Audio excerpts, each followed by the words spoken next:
When is there going to be a national reckoning about the illegal migrant catastrophe that is threatening British lives and livelihoods? Every time this story starts being covered like the complete crisis it is, the Liberal elite and the MSM find a way to divert attention.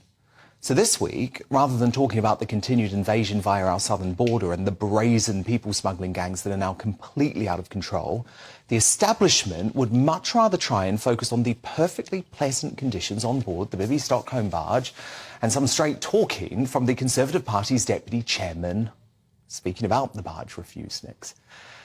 So claiming that they were too scared of water to get on board despite having crossed the channel on a small boat, Lee Anderson, I think quite understandably, raged this. If they don't like barges, then they should f*** off back to France.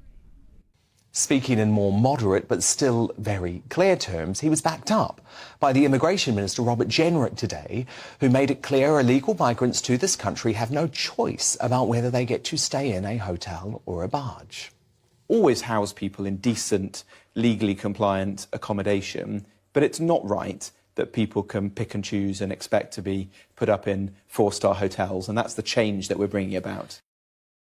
Both comments from Anderson and Jenrick will be shared by the vast majority of hard-working Brits who are increasingly furious at the price and social destruction of having to house so many illegal migrants.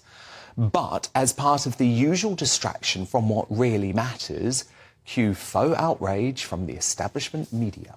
That's why you know that you can say with a degree of impunity stuff that, frankly, would have got you thrown out of the British National Party. But what it is this blank off back to France, like all these migrants came from France. But he's a wrecking ball for the Conservatives. Even the leaders across the world of far-right political parties don't put it that crudely.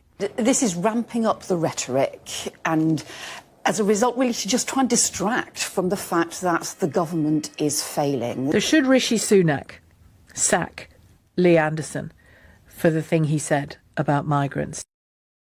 Meanwhile, the hard left are unable to hide their disdain for the thousands of innocent people who are putting their lives at risk in the Channel every day because they refuse to help solve the crisis. After a migrant boat capsized off the coast of Tunisia, tragically claiming the lives of 41 people, suspended Labour MP and staunch Corbyn ally Diane Abbott tried to score some cheap political points with this despicable, now deleted tweet saying migrants have indeed effed off to the bottom of the sea. Of course, the entire left-wing establishment doesn't want to stop the boats, knowing full well it will lead to a total wipeout of the Conservative Party at the next election. This leaked electoral calculus poll to Channel 4 shows just that, with only 90 Tory MPs back in Parliament based on their current forecast, a result that would be far worse than the Tony Blair landslide in 1997. Just look at this list of current cabinet ministers, including the Prime Minister, who would lose their seats in such a scenario. But there is the slightest sign of hope if the Tories are prepared to be bold, and that starts with leaving the ECHR in order for us to regain full sovereignty over border control. A possibility Jenrick did not entirely rule out this morning.